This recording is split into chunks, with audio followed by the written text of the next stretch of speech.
The Incas believed they had a divine right to rule over conquered peoples, and if you're thinking, wait, people's already plural, they mean different types of people.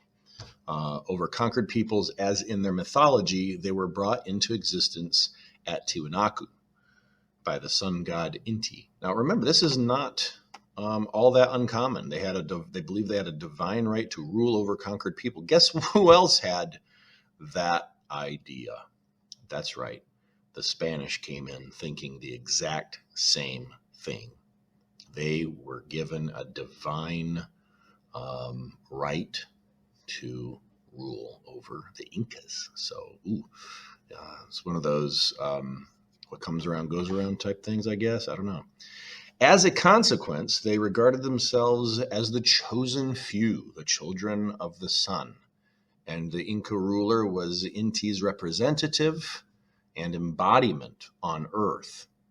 Inti, the sun god. So if the emperor is the embodiment of the sun god, doesn't that mean he is the sun god, right? So here we go again. We have a ruler that believes himself to be God. In practical terms, this meant that all speakers of the Inca language were given privileged status, and this noble class then dominated all the important political, religious, and administrative roles within the empire. And here we have a map showing the empire as a whole, and then it's broken down by color to different groups that inhabited those regions. Very cool. The rise of the Inca Empire had been spectacularly quick, although Cusco had become a significant center sometime at the beginning of the late intermediate period from 1000 to 1400 CE. The process of regional unification only began from the late 14th century, so 1300s, right? And significant conquest in the 15th century. The empire was still young when it was to meet its greatest challenge. Pizarro and the conquistadors. Francisco Pizarro and his partner Diego de Almagro were both in their mid-50s. Pretty old for the time. From humble backgrounds, and neither had won any renown in their native Spain, so not particularly impressive gentlemen. Adventurers and treasure seekers, they led a small group of Spanish adventurers eager to find the golden treasures their compatriots had found in the Aztec world of Mexico a decade earlier. Sailing down the Pacific coast from Panama in two small caravel merchant ships, they searched on in Colombia and the Ecuadorian coast, but did not find, or could not find, rather, the gold they so desperately sought. This was Pizarro's third such expedition, and it seemed his very last chance for fame and glory. I mean, he is getting kind of old. Then in 1528, one Bartolomeu, I don't know how to pronounce that either, Ruiz, the expedition's pilot, captured a raft off the coast, which was full of treasure. There might, after all, be something worth exploring deeper in South America, they must have thought, right? Pizarro used the discovery as a means to secure the right from the Spanish King Charles V to be governor of any new territory discovered from, with the crown getting its usual 1/5 of any treasure found. With a force of 168 men, which included 138 veterans, 27 cavalry horses, artillery, and one friar, a Father Valverde, Pizarro headed for the Andes. And here we have a picture of Francisco Pizarro in some armor.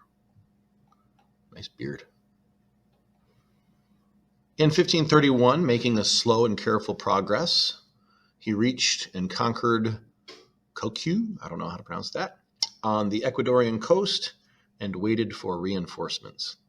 They arrived the following year and swelled the Spanish force to 260 men, of which 62 were cavalry. The force moved on down the coast to Tumbes, pillaging as they went and putting the natives to the sword. So they'd kill them as they went. Moving on again, they began to see the telltale signs of a prosperous civilization, storehouses and well-built roads. Remember, we read about the storehouses, so they'd keep excess foods. In case of bad time, they'd have stores of food. They formed a new settlement at San Miguel, and by the end of the year, in 1532, Pizarro was ready to make first contact with the rulers of what seemed a huge and wealthy empire. Trouble in the empire. When the foreign invaders arrived in Peru, the Incas were already beset. They were already encountering some serious internal problems. As we have seen, their massive empire was a politically fragile and loose integration of conquered states whose subservience, kind of like close to being slaves too, right, came from Inca military dominance and the taking of hostages, both of important persons and important religious artifacts, to ensure a continued, if uneasy, compliance to Cusco's rule. So the Incas were kind of nasty, sounds like. They'd take people hostage. They would threaten military confrontation, which they were pretty dominant, apparently, to force compliance. You will do what you're told. Unpopular taxes were extracted in the form of goods or service, military and general labor, and many communities were forcibly resettled to other parts of the empire or had to welcome new communities of people more loyal to their overlords. Some of the resources we have read so far don't mention, do they, that some of these cooperations were forced. They almost give the impression that it was this just wonderful civilization that everybody got along, and boy, it's just great. And we're seeing different here in this source, aren't we? The Incas also imposed their religion on conquered peoples. I think that might happen to them here coming up too, I want to say. Even if they allowed the continued worship of some gods, provided they were given a lesser status to Inti. The Incas even imposed their own art across the empire as a way to visually impress exactly who was the ruling class. There were some benefits to Inca rule: a more regulated food supply, better roads and communications, and the possibility of Inca military protection and occasional state-sponsored feasts. All in all, though, the lot of a conquered area was such that, in many cases, when a rival power threatened Inca rule, loyalty to preserve the empire was somewhat lacking. Some areas, especially in the northern territories, were constantly in rebellion, and an ongoing war in Ecuador necessitated the establishment of a second Inca capital at Quito. It sounds like there's certainly some trouble in, air quote, paradise, right? These people are part of this union not voluntarily. And it sounds like if somebody came along in shiny armor and said, hey, help us take down the Inca, they'd probably follow along. Let's see if that happens. Perhaps more significantly than this unrest, when Pizarro arrived on the scene, the Incas were fighting amongst themselves. On the death of the Inca ruler Huayna Capac in 1528, two of his sons, Huascar and Atahualpa, battled in a damaging 6-year civil war for control of their father's empire. Wow, so we've got fighting siblings. Atahualpa finally won, but the battle was still beset by factions yet to be fully reconciled to his victory. Sometimes we like to think the native world, the empires here in the Americas, were so different from the Europeans. but they're all capable, it seems, of infighting, aren't they? Anyway, here's a picture of who? Atahualpa. Finally, if all these factors were not enough to give the Spanish a serious advantage, the Incas were at that time hit by an epidemic of European diseases such as smallpox, which had spread from Central America faster than the European invaders themselves. Such a disease killed Huayna Capac in 1528, and in some places a staggering 65 to 90% of the population would die from this invisible enemy. Pizarro meets Atahualpa. I'm sure it'll go swimmingly. On 15 November, a Friday, 1532, the Spaniards approached the Inca town of Cajamarca in the highlands of Peru. Pizarro sent word that he wished to meet the Inca king, there enjoying the local springs and basking in his recent victory over Huascar. Atahualpa agreed to finally meet the much-rumored bearded white men who are known to have been fighting their way from the coast for some time. Confidently surrounded by his 80,000-strong army, Atahualpa seems not to have seen any threat from such a small enemy force. And he made Pizarro wait until the next day because he's feeling so confident in himself. I'll let this guy wait a day because I'm important. Important people don't wait. They make other people wait, right? And yeah, I mean, 80,000 troops. I'd feel pretty confident too if you know the enemy's only got a couple hundred soldiers. Goodness. Certainly you've got the upper hand, right? The first formal meeting between Pizarro and Atahualpa involved a few speeches, a drink together while they watched some Spanish horsemanship, and not much else. Both sides went away planning to capture or kill the other party at the first available opportunity. Stop it with the, oh, those poor Incas, those Spaniards got them. This is good. I like this. This seems honest. Again, you know, this seems like a nastier version of history, and in my experience, the nastier version is probably the true version. Not always, but both sides. So Atahualpa and Pizarro are both backstabbers. They're showing up and they're having a drink together or whatever, but they've got no intention of being peaceful towards one another. The very next day, Pizarro, using the conveniently labyrinth-like architecture of the Inca town to his advantage, set his men to in ambush to await Atahualpa's arrival in the main square. Clever. I mean, he's an outsider, but he's using the Incas' architecture against them. Smart. Gotta give him that. When the royal troop arrived, Pizarro fired his small cannons, and then his men wearing armor attacked on horseback. Okay, yeah.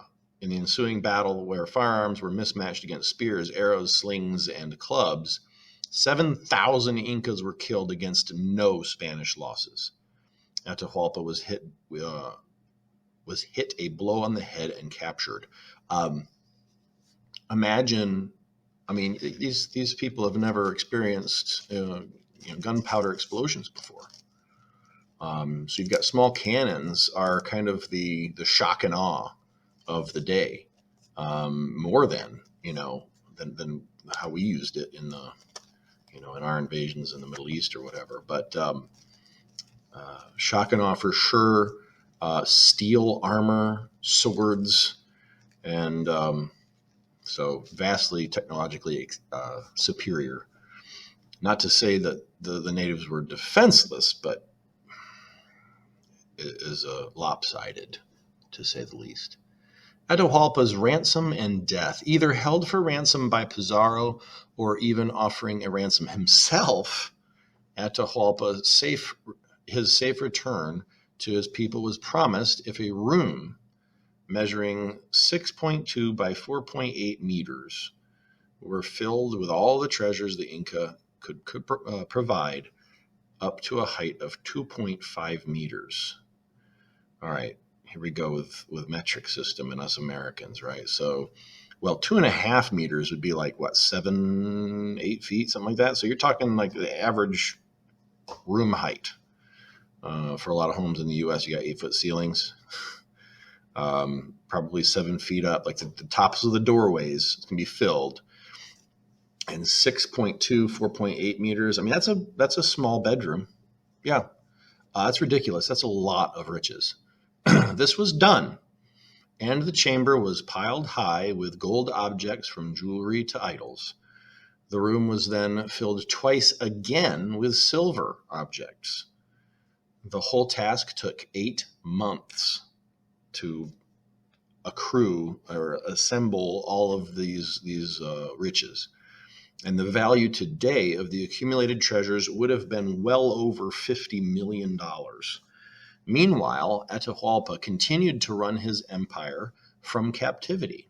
So he was still able to rule, I guess, while being in Spanish custody. And Pizarro sent exploratory expeditions to Cuzco and Pachacamac. Again, pronunciations, my apologies.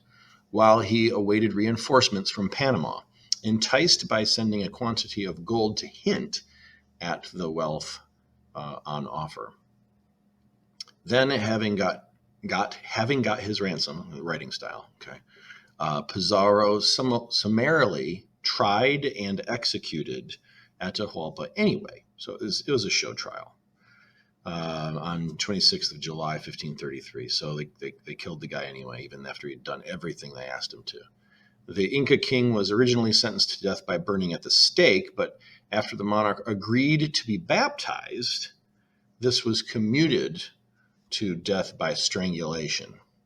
So he agreed to be baptized, become a Christian, and then they would show him mercy by strangling him to death instead of burning him at the stake. Oof, man, medieval times were rough. I'm glad I didn't live back then, man. Sometimes we get romantic images in our mind with some of the stories, like, no thanks, I'm good. Inca gold sun mask. Some of the Pizarro's men thought this was the worst possible response, and Pizarro received criticism from the Spanish king for treating a foreign sovereign so shabbily. But the wily Spanish leader had seen just how subservient the Incas were to their king, even when he was being held captive by the enemy. As a living god, Pizarro perhaps knew that only the king's death could bring about the total defeat of the Incas. Indeed, even in death, the Inca king exerted an influence over his people, for the severed head of Atahualpa gave birth to the enduring Incari legend. For the Incas believed that one day the head would grow a new body and their ruler would return, defeat the Spanish, and restore the natural order of things. Crucially, the period of Atahualpa's captivity had shown the Spanish that there were deep factions in the Inca Empire, and these could be easily, I injected that word there, could be exploited to their own advantage. So the Spanish leadership back in Spain weren't happy with Pizarro's tactics, with his methods.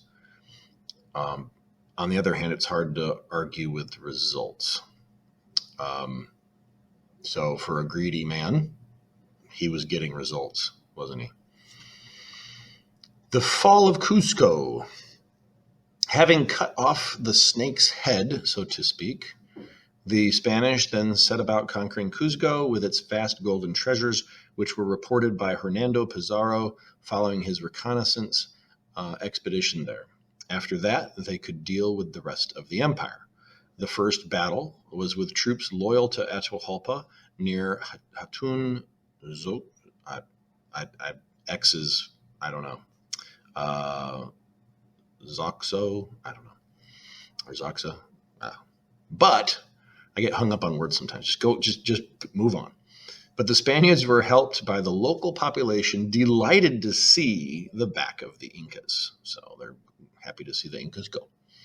The Spaniards were given supplies from the local Inca storehouses, and Pizarro established his new capital there. Local assistance and the plundering of the Inca storehouses would become a familiar pattern which aided Pizarro for the remainder of his conquest. The invaders next defeated an army in retreat at Vilcaswaman,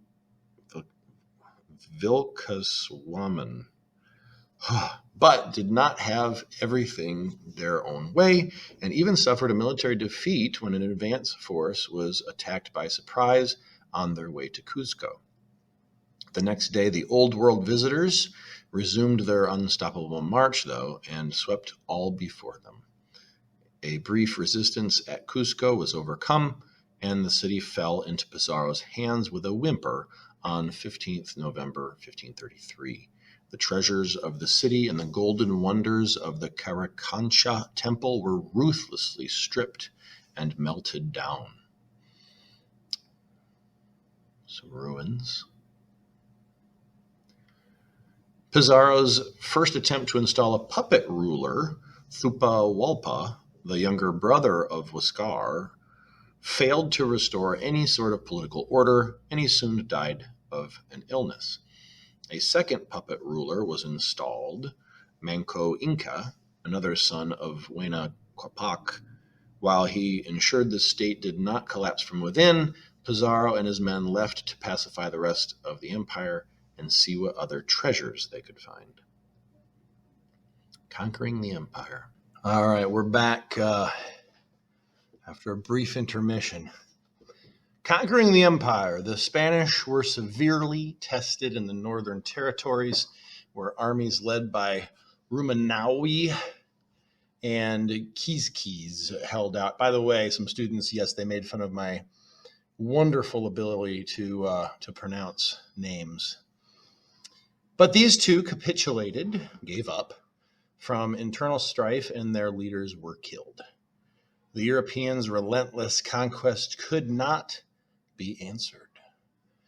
In this, they were greatly helped by the Inca mode of warfare, which was highly ritualized. How do you think that works out if the Spanish don't know the ritual? Such tactics as deceit, ambush, and subterfuge, trickery, were unknown to them in warfare, as were changing tactics mid-battle and seizing opportunities of weakness in the enemy as they arose. So the Spanish were more adept. They were more used to doing those things. In addition, Inca warriors were highly dependent on their officers, and if these conspicuous individuals fell in battle, a whole army could quickly collapse and panicked retreat. Conspicuous means they were easily identifiable to the Spanish. So they figured out, that guy's important, I'm going to kill that one, and then everything goes crazy. The organization of the army will fall apart. Let's see. These factors and the superior weaponry of the Europeans meant the Incas had very little chance of defending a huge empire that was already difficult to manage. Remember, they're controlling different tribes. They're not one, big happy family. The Incas did quickly learn to fight back and deal with cavalry, for example, by flooding areas under attack or fighting on rough terrain. But their spears, slings, and clubs could not match bullets, crossbows, swords, and steel armor. The Spaniards also had nearly half the population of the old empire fighting for them as old rivalries and factions re-emerged. So the Inca Empire as a whole was not a thing. It says here nearly half of the Inca Empire was fighting against what was left of the Inca Empire.